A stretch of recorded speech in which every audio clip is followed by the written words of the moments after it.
Hello, and welcome to Selling Sheet Music, a podcast created to help composers, arrangers, and songwriters learn the ins and outs of self-publishing sheet music.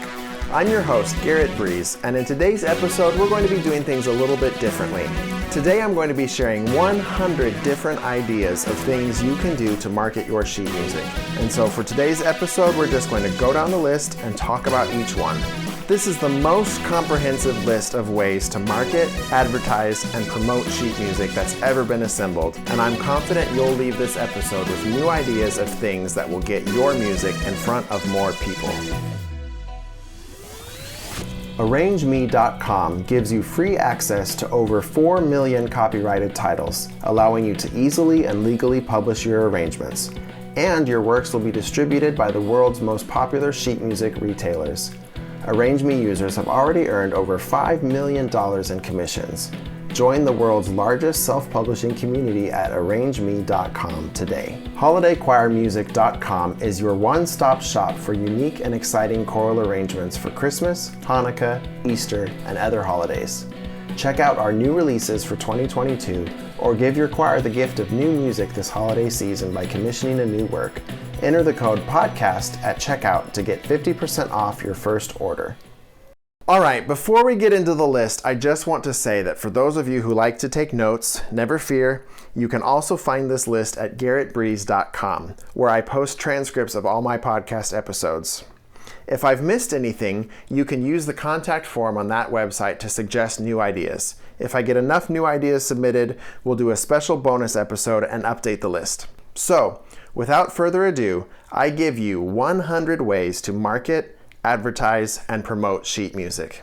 Number 1, create a web page that will serve as the main hub for all your music. This is important for a couple of reasons. The most obvious is, if everything is under one link, it's easier to share. But also, with all of your titles in one place, you have an easier time setting up Google Analytics and getting some more data on who is visiting and when they're visiting. And so you can use that data to help plan your marketing and your advertising in the future. If you're selling original compositions, you want to sell those directly through your website. That way you don't have to split profits with anyone and you get all the customer data that goes with it. But even if you're selling arrangements, you still want to create a product page for that on your website and then link to ArrangeMe or Music Notes or wherever the title's available. That way you still get looped into some of those analytics, and again, you have all your music in one place. It's really easy to share. Number 2 is to make a thorough product page for each title you're selling. Think of it like the home page for your product. So you want to have the product description, you want to have all the information about the piece that's necessary for the customer to decide if they want to buy it. But you also want to include a thorough description of the background of the piece and what was your inspiration and maybe some performance tips to go with it. This is a longer, more in-depth look at a piece that might not make sense on a traditional product page, but since it's your own website and it's the main source for that piece, giving people more background is going to help them be more connected to the piece, and it's going to give search engines more to crawl through and tag to your piece. The other thing you want to make sure is that all of the recordings and videos that you have of that piece are embedded in the page. That way, it really truly is the source of all information about this piece. It might also even make sense to list recent performances of that piece so people can get a sense for how it's traveled and how it's been used. Number 3 is to research the keywords for your niche to optimize product descriptions and SEO. This isn't a glamorous one, certainly, but you want to make sure that you are aware of the search terms that people are going to use to find your piece, and you want to make sure that you're using those in your website and in your product descriptions. Number 4 is to share your music or start a conversation on Reddit. I've started to see some articles and commentary lately about how Reddit is actually climbing in importance relative to Google search results because, people are on there having genuine conversations and talking about things, and so that gives you a lot of information in a place that's easy to find. So you can start a new thread, or maybe you can see what's already on there. Maybe there's already one for piano music, and you happen to write piano music, and you can drop in and suggest some things and be part of that conversation. Number 5 is to search for blogs or networking sites that are specific to your field. I'll give you an example. I write a lot of choral music, and ACDA has a great blog that they've created called choral.net, and they have a form where you can submit announcements and events and other things, and they shoot it out to their email list every day. And so that's a great way to get information in front of people. Number 6 is to set up an email newsletter. This is a great way to stay in contact with people that have purchased your music in the past or connections you've made. And we could probably do a whole episode of the podcast on this at some point, but there's lots of information out there online. You can sign up with a service like MailChimp. You can collect email addresses through your website, and you can send out, weekly or monthly updates as you have new music available or new events that you want people to know about. Number 7 is to set up your LinkedIn page. Now that maybe doesn't sound like a particularly useful thing, especially for those of us that are self-employed musicians, but if you go on Google right now and search my name, the number 5 result is my LinkedIn profile, even though I haven't looked at that thing in almost a year. It's ranking higher than my Facebook page, where I'm posting things almost every day, certainly every week. And so that just gives you an idea of how having your information on certain sites can still be valuable to you, even if it's not necessarily music related. Number 8, if you can, claim your artist profiles on streaming platforms and IMDb. If you have released recordings of music as an independent artist and they're on streaming platforms right now, there is probably a way for you to get access to your artist pages on Spotify, on Apple Music, on Amazon Music. I use DistroKid to get my recordings out there, and DistroKid has a whole FAQ page about how to do that. But again, my Spotify artist page shows up a lot higher than my sheet music pages, even though I don't have as many recordings, just because Spotify is such a massive thing and Google ranks that as being extremely valuable. Same thing goes with IMDb. If you've ever worked on a film or a TV show or a video game and you've gotten credited before, you should be able to get an IMDb page. And again, that's going to show up on that first page of Google results, even if you're maybe not necessarily doing things currently in that field. So it's a way of establishing credibility, because when people search you, they're going to see your name pop up on these well-established, well-respected sites. But it's also a way for you to claim your online presence and control your online presence a little more. Even if you're not posting sheet music to those sites, you can still keep your bio page up to date. And it's just a way to make sure that when people do find you on one of those platforms, the information they're getting is current and up to date. Number 9, work towards getting a Google Knowledge Panel. Now, you have to be a little more established for this to happen, but the Google Knowledge Panel is that little box that shows up on the side with suggested ideas of content. And for a lot of artists, especially if you're signed to a label or if you've got music released in sort of traditional print publishing, you might have enough content out there to satisfy Google's algorithms where it automatically gives you a knowledge panel. And so if you do have that, that's something where you can claim it, you can verify that you are you, and then you can, again, make sure that the links that Google is showing are the most accurate and the most up-to-date as they can be. Number 10 is to take advantage of URL shorteners like Bitly to make sure that your links look clean when you share them. It's kind of off-putting to people if you share links and it's like garrettbreeze.com/store/product/Christmas/ the title of the song. But with Bitly, you can shorten that down to, just a string of letters and numbers, and it's a lot more concise, especially when you're sharing it in an email or social media. I know a lot of people, they just see a long web page, and even if they know you and trust you, it might make them feel a little bit uneasy about clicking on it. Number 11, you can pin your content on Pinterest. You can share links to specific songs, or you can pin your content along with other people's content and curate a collection of things. And for certain genres of music, your audience is probably on Pinterest. So that's something to look into. Number 12, keep your email signature up to date with announcements and links to music. That's a great way to keep awareness up, and that's a great way to get links in front of people without being obnoxious and overbearing. So right now, if you get an email from me, you get my name, contact info, links to social media sites, you get a link to this podcast, and you get a link to an album of Christmas music I just put out. It's almost like a billboard, right? It's space that's there that you're going to be using anyway, and so why not put a reminder that you exist and that you write sheet music on there? And even if the content of the email is not about that, maybe someone sees it.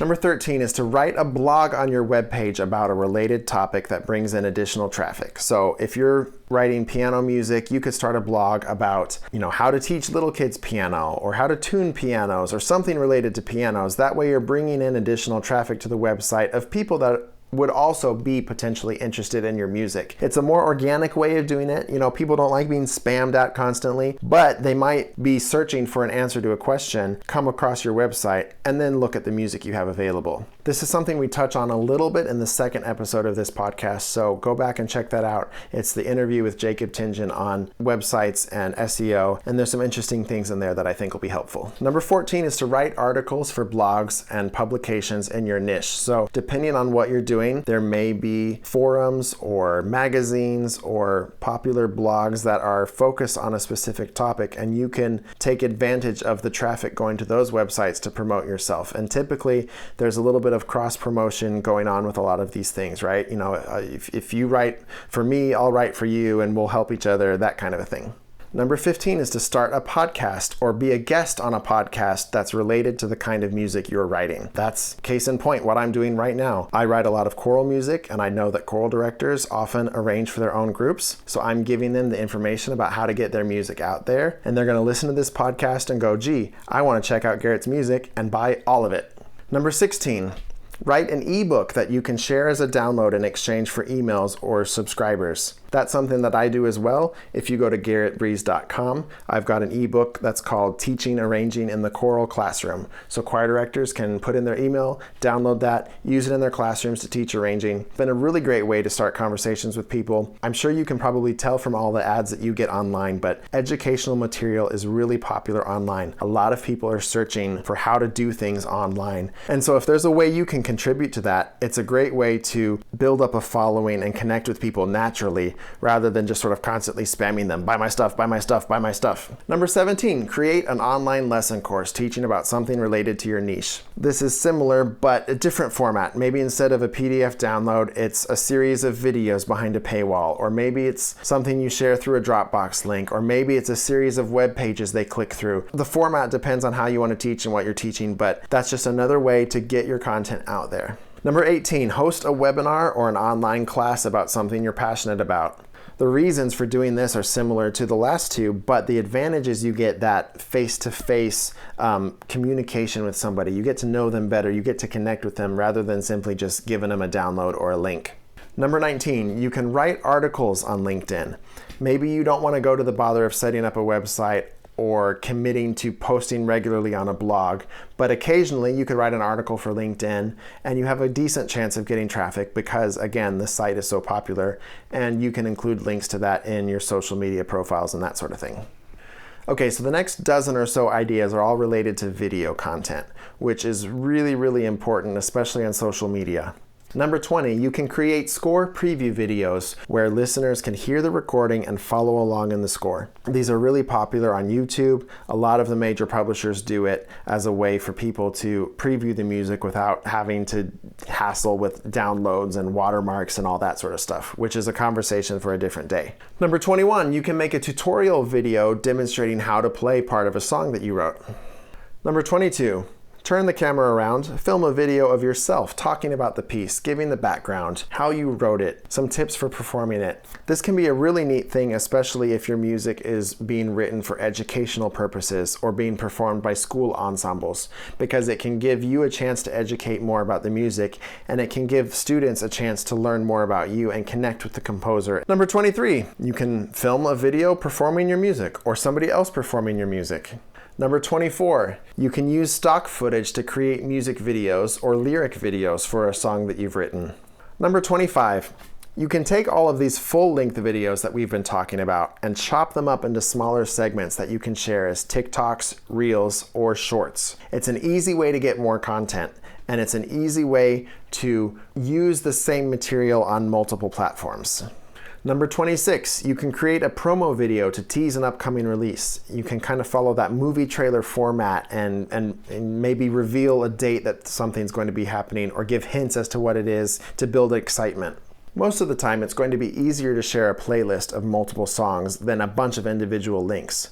Number 27 is to turn your demo reel into a video. Most composers have something called a demo reel. They used to be CDs, now they're playlists, or maybe they're single audio files that contain examples of a variety of music that they can use to show a potential client the range of their abilities. That same format works really well for advertising sheet music, especially if you're consistent in publishing for a specific instrument or style. It's also a great ad for short attention spans. Think of it this way. If you only had 30 seconds to convince somebody to buy your music, what would you show them? Figure out whatever that is, splice it together, and then put that audio file to video and upload it to YouTube, Facebook, and all these other video platforms. Number 28, organize your videos into playlists according to product category, instrumentation, genre, or other factors that make sense. It's a convenient way to share multiple songs, and there's lots of creative ways that you can combine your videos with other people's videos and collaborate with people and just reach them in a different way.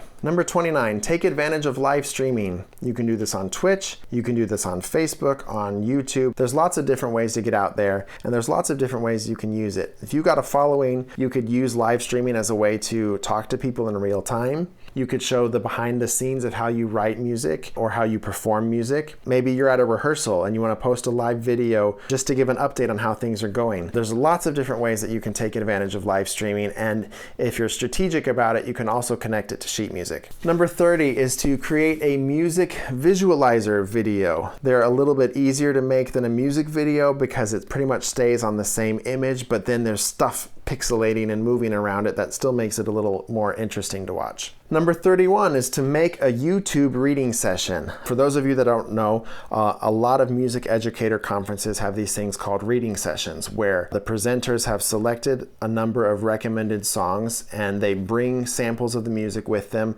and everybody sits there and sings it together. So if you're at a choral directors convention, you've got 30, 40 choir directors sitting in the audience. They each get a packet of scores and they take an hour and they just sing through all of these pieces of music. And that's a really common way for people to decide on rep that they're going to perform during the year. You can follow a similar format on YouTube where you could make an hour-long video where you're presenting, 10 different pieces. You're introducing the piece, you're talking about it, then you're playing and recording. You're introducing a piece, you're talking about it, you're playing and recording.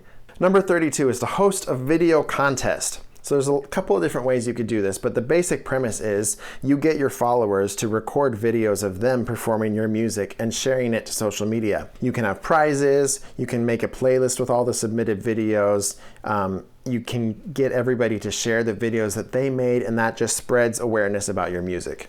Number 33 is to use cards and end screens on YouTube. Those are the little boxes that pop up and say, click here to buy this song, or check out this playlist of other music. And that's a way to steer listeners in a particular direction.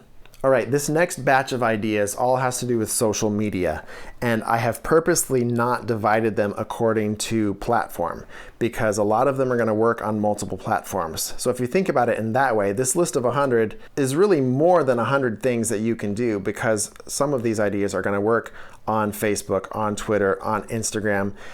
It depends on where you have the most followers and where your most engaged followers are.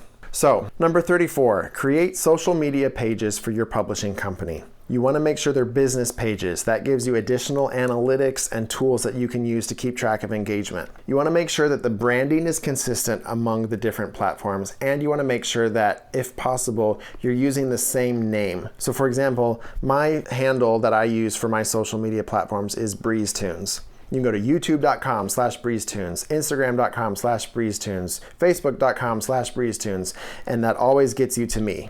Number 35, make sure every web page and social media account that you have links to each other. I made this a separate item on the list because it's a lot of work. Each platform's a little different. You have to go through the profile settings and fill in all your information.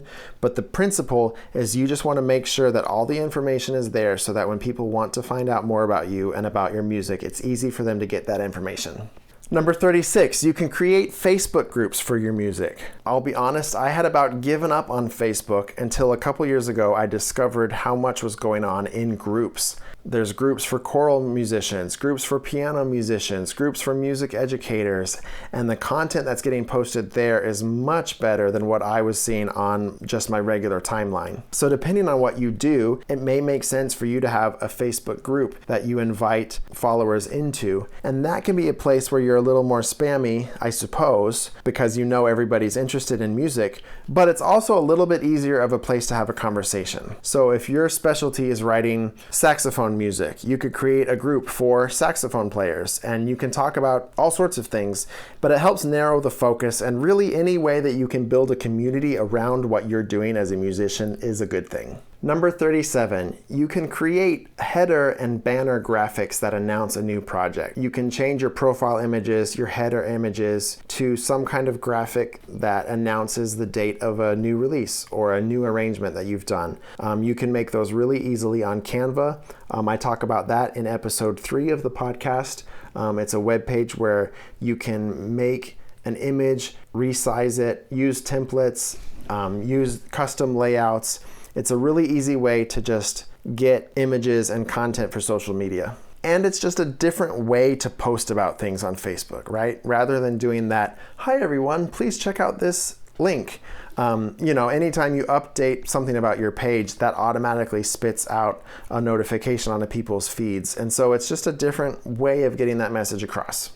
Number 38 is the most obvious one, but you can share links to your music on social media. You write a new piece, you put it on your website, you share the link for people to buy.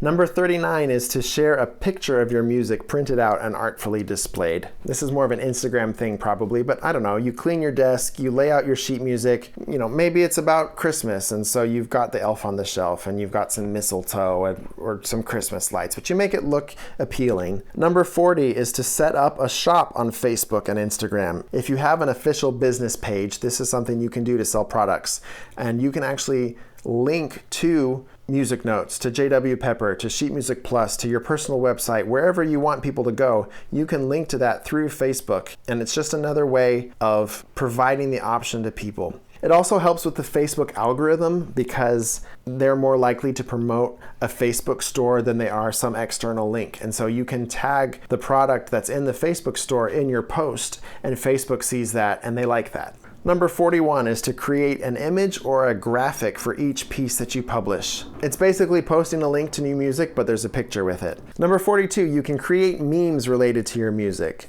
This is one way to get more followers to your page, because if you come up with something clever enough, maybe people share it and then they like it and then they like your page, or you can invite them to like your page. Number 43, you can have a giveaway for new followers on social media. Or you can have a post, and everybody who likes the post gets entered into a drawing to win a free t-shirt or whatever it happens to be. Number 44, when sharing arrangements of popular songs, you can tag the original artist in posts about it. Whether or not the artist responds to your post, who knows, but it's another way of engaging people. Number 45, share an image of your workspace. This is kind of that office of the day hashtag that you see. People like getting a glimpse behind the curtain, and it might be interesting for them to see how you do what you do. Number 46, you can live tweet a performance or behind the scenes moment. This is something that really only works on Twitter, but you can sort of post regular updates of something as it's happening.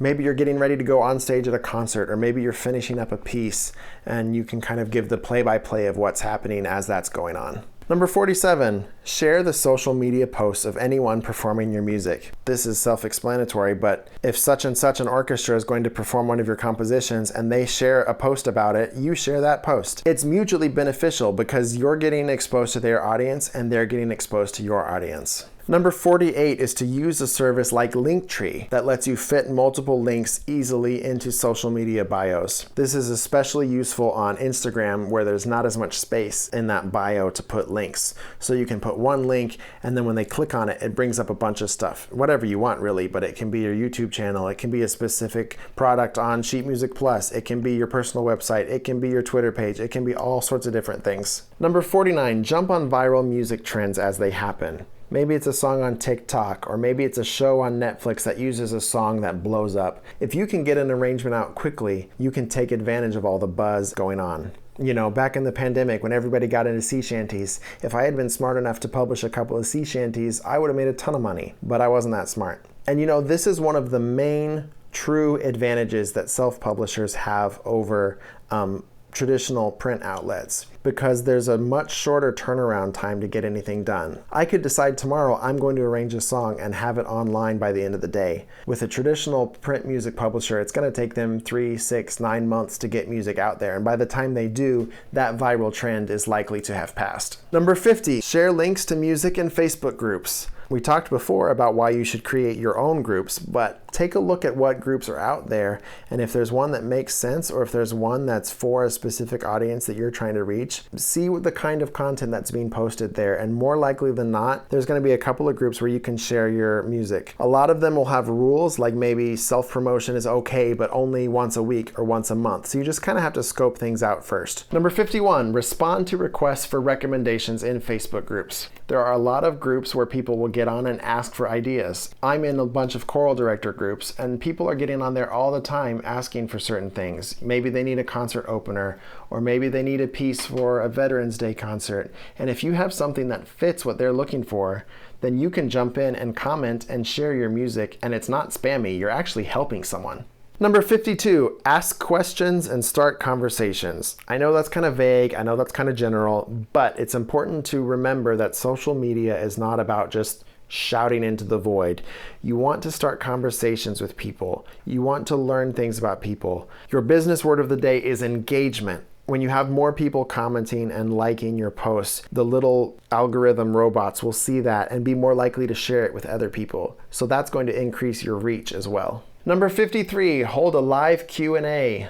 You can do this on Twitter, you can do it in a Facebook group, but you can just say, you know, hey everybody, tomorrow I'm going to be here from 12 to 1. You can ask me anything, and you can make yourself available to have conversations with people in real time. Number 54, look for ways to use hashtags. This is going to be more important on Instagram probably than other platforms, but most of them use hashtags in one way or another. You can create your own hashtags and ask your fans to use them, but you can also look at what's trending and try to jump in on the conversation. Popular artists will be trending a lot of the time, so if Lizzo's in the news and Lizzo's trending and she's got a hashtag and you've got an arrangement of Lizzo, you can jump in on that conversation. It's also a way to categorize your posts so that when people are searching, it's more likely to pop up. That's the thing on Instagram where you see a post and then there's that ... and then there's like 30 different hashtags. There's probably a lot more to dig into there, but I'm really not an expert when it comes to hashtags. I just know you're supposed to do it. Number 55, create photo albums to share on Facebook or Instagram. This could be a collection of behind the scenes images, it could be a collection of pictures from a concert, or it could be that infographic style of posting. This is something you see in content marketing as well, like the first episode of this podcast was the 8 ways to start a self-publishing business. And so what I did is I made a post on Facebook that was a photo album, and it had 8 pictures, and each one of those pictures was one of the steps in the 8 ways. They can click on the post and then scroll through all 8 images so that you don't have to post 8 times to get those 8 pieces of content in front of people. Number 56, you can share music that's related to holidays, TV shows, movies, or other timely events. That's pretty self-explanatory, but with sheet music, you want to make sure that you're also keeping in the back of your mind when people are going to buy music. So it's great to share holiday music in December, but more likely than not, anyone that's performing that December bought the music in August. So you have to kind of keep 2 different schedules in mind, the schedule of when people are interested in music and the schedule of when people are actually going to buy the music. Number 57, write a post describing your inspiration for writing a piece.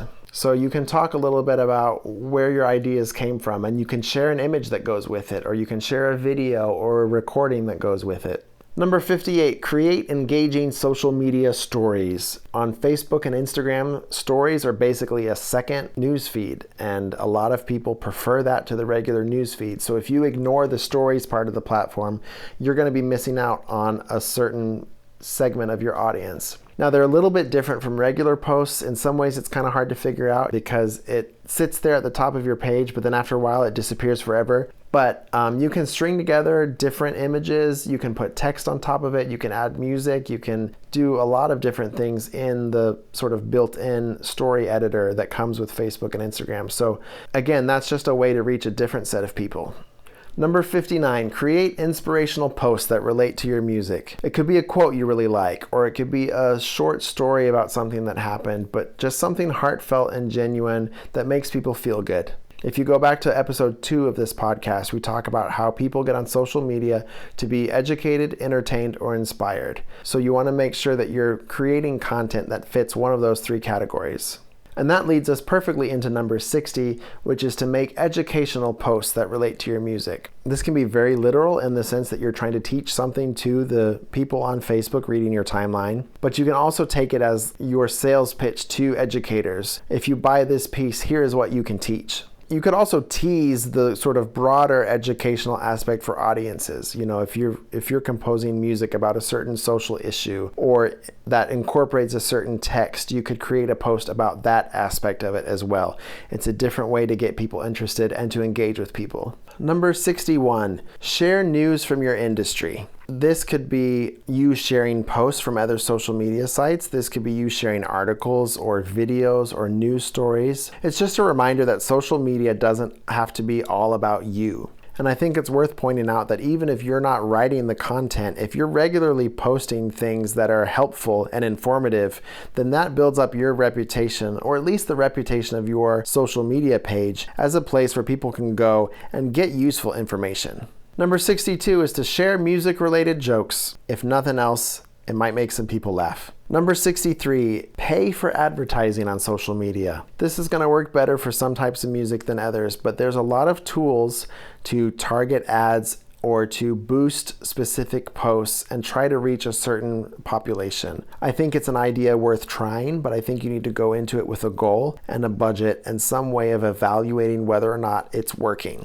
Number 64 is to get verified if you can.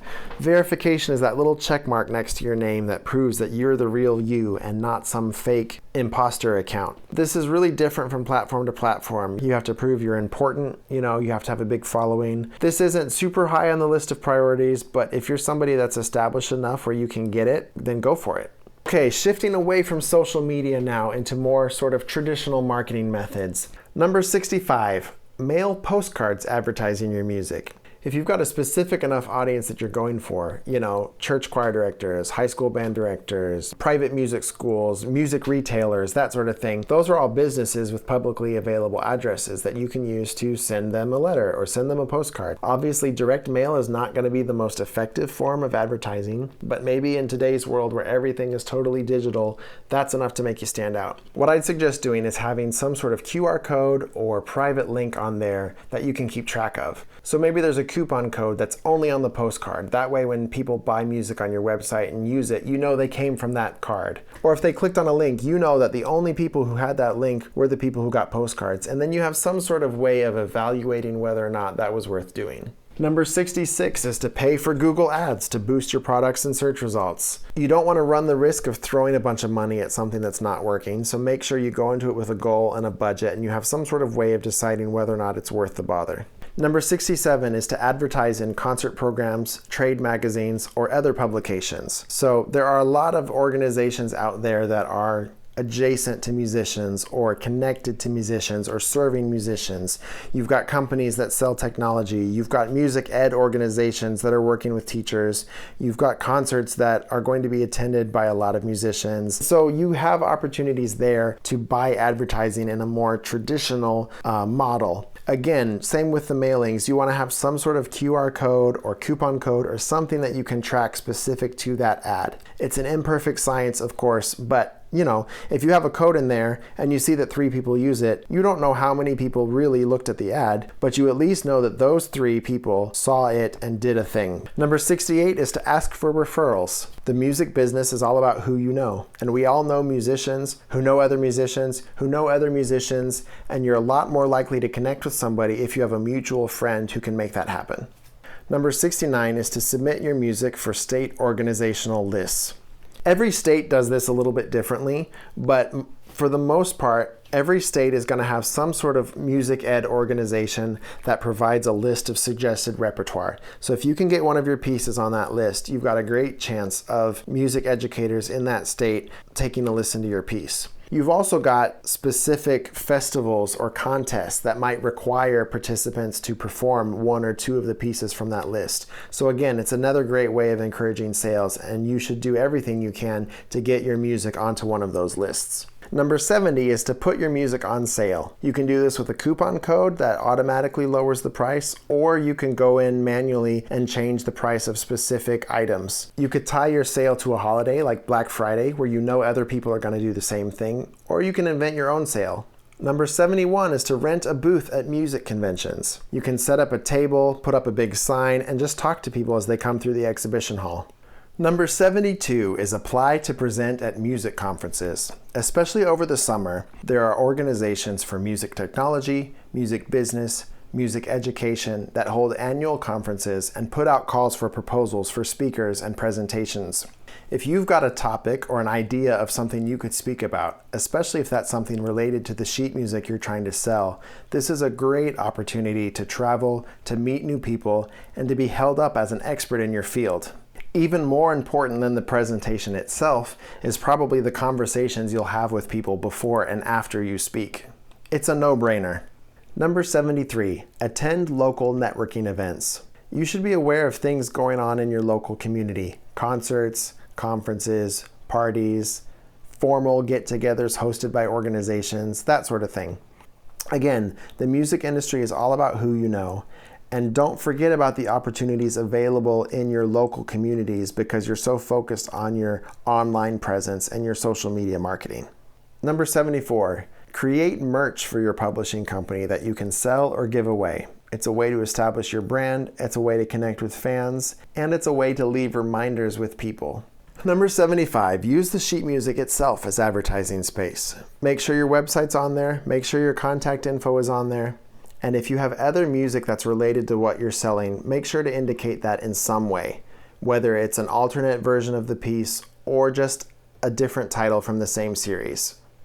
Number 76, have a business card or something else physical to give people in person when you meet them. You know, business cards I think are sort of out of date, but you see a lot of cool modern takes on it. And there's lots of interesting ways that people are doing to leave reminders with you when they meet you, especially at conferences and more formal events. So what I do is I bring a flash drive of my music. I went on Amazon and bought, a 100-pack of blank flash drives, and I put a sticker on one side with my website, and I filled it up with some examples of music. And that way, when I meet people, I have something to give them that is useful to them, because it's a flash drive. They can take it and use it for their own stuff, but it also reminds them I exist, and it also gives them the chance to get to know me better musically. Number 77, volunteer to help a local arts organization. That can be a community choir, a community theater, a school ensemble. Maybe somebody needs an accompanist and you play piano, but just get involved in music that's happening in your community. Because again, you're going to meet musicians who, even if they're not your target audience, they're going to know people who are. Number 78, make a custom QR code that people can scan, which takes them directly to your catalog. There's a bunch of different ways to do this online. You can save them as graphics to share on social media, or you can print physical cards with that code on them. So again, when you meet someone in person, you can connect right away, you can share your information, you can share your music. Sometimes connecting with people is less about convincing them to listen to you and more about making it easy for them to listen to you. Number 79 is to set up a composer residency with a school or church ensemble. This is something I think that happens more on the university level, where you have funding to bring in scholars and experts and visiting professors and that sort of thing. But it can really be as in-depth as you want. In the professional world, that could mean that a composer is going to write a piece for the ensemble and then appear at the concert and maybe go to a couple of rehearsals to get it ready. But just forming that partnership with organizations is something that can go a long way. Number 80, get involved with performances of your music. If you can, attend performances in person. Maybe you can get involved in other ways too, at a dress rehearsal or playing the piano or guest conducting. But if nothing else, you're getting to meet the musicians that are performing your work and you're helping the audience connect a face to the music. Number 81 is to start a consortium. That's when you have multiple organizations getting together and splitting the cost of a commission. So rather than one choir coming to me and saying, we're going to spend $5,000 to have you write this piece for us, you could get 5 different choirs coming together and saying, we're each going to spend $1,000 to have you commission this piece. And the great thing about it is not only does it create opportunities for organizations with smaller budgets, it also guarantees multiple performances of a new work right off the bat, which can sometimes be challenging for new and unknown pieces of music. Number 82 is to host your own concert or event or recital or festival, but create opportunities on your own to get your music performed. Number 83, record your music and release it on streaming services. What better way to promote your music than to create more music? There's a number of services you can use like DistroKid or CD Baby that let you upload recordings and get it onto multiple streaming platforms all at the same time. Having good recordings is one of the best things you can do to sell more copies of your music, and having it on multiple streaming platforms is just going to increase the visibility and the reach of those titles. Number 84, have other people arrange your music. You could reach out to specific individuals or have a contest where you invite fans to arrange a particular song and publish it. This can get a little tricky, of course, because as the composer, you're entitled to royalties of any arrangements created by somebody else. But licensing your music is yet another revenue stream. Number 85, if you're a performing artist, include sheet music as part of your merch. Have it available for fans to buy at concerts and online. Number 86, use commissions and premieres to promote new music. A commission is when somebody pays you to write a new piece of music specifically for them, and a premiere is when that piece of music is performed publicly for the first time. Both of these events give you lots of content that you can share on social media, promote on your website, and spread through word of mouth. Number 87, arrange other people's music. Maybe you're friends with a songwriter or an artist who's not interested in creating sheet music themselves, but they'd let you do it, and then they'd promote it along with you. And so not only are you reaching your fan base, but you're also reaching theirs as well.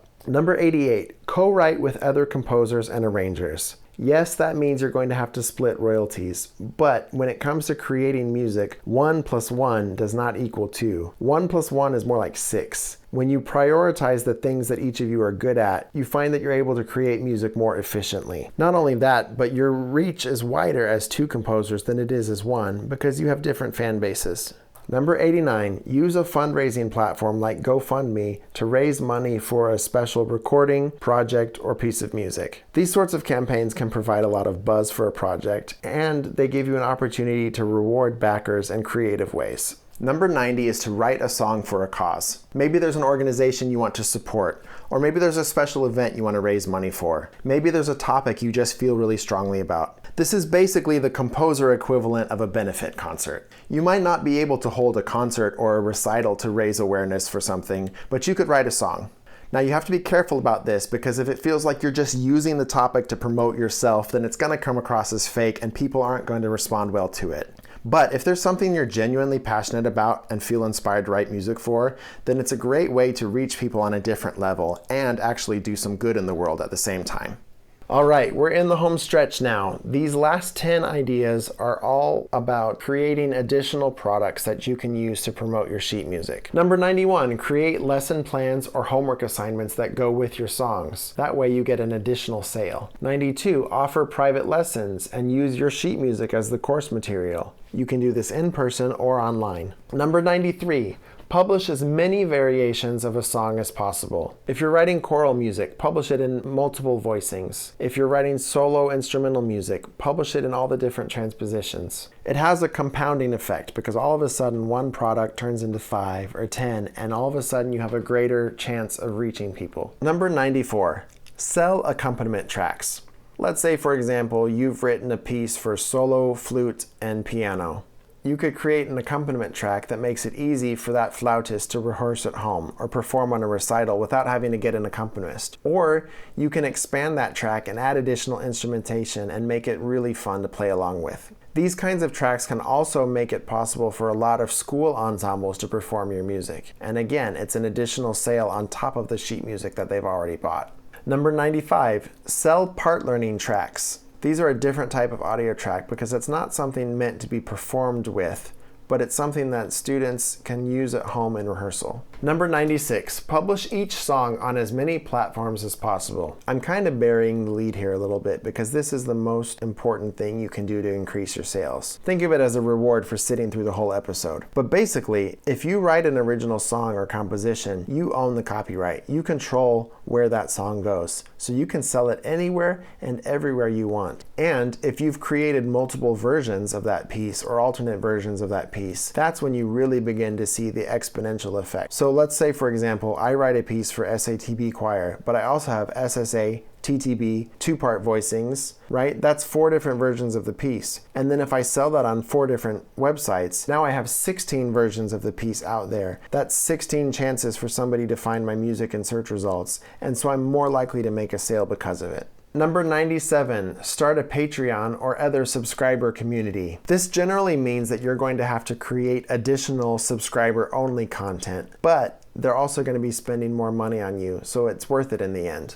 Number 98, create collections of your most popular music. You can sell it as bundles, you can create books, you can do all sorts of things to market and package your music in different ways. Again, to increase the number of products you have for sale and to reach different audiences. Number 99, create easy, medium, and hard versions of your music. Again, this creates multiple products that increases your chances people are going to find your music, but it also gives them more options because difficulty level is one of the most important factors people consider when evaluating whether or not to buy a piece. And so having those options increases the likelihood that your customer finds what they're looking for. And finally, number 100, create a concert program that connects multiple pieces from your catalog. A great example of this is a holiday program. You could write narrations that transition from one piece to the next seamlessly and encourage performers to use multiple pieces on their concert. Selling Sheet Music is written and produced by Garrett Breeze. If you haven't already, please subscribe to the podcast and leave us a review on your platform of choice. You can find transcripts of each episode at garrettbreeze.com. Our theme music is written by Garrett Breeze and David Dykstra.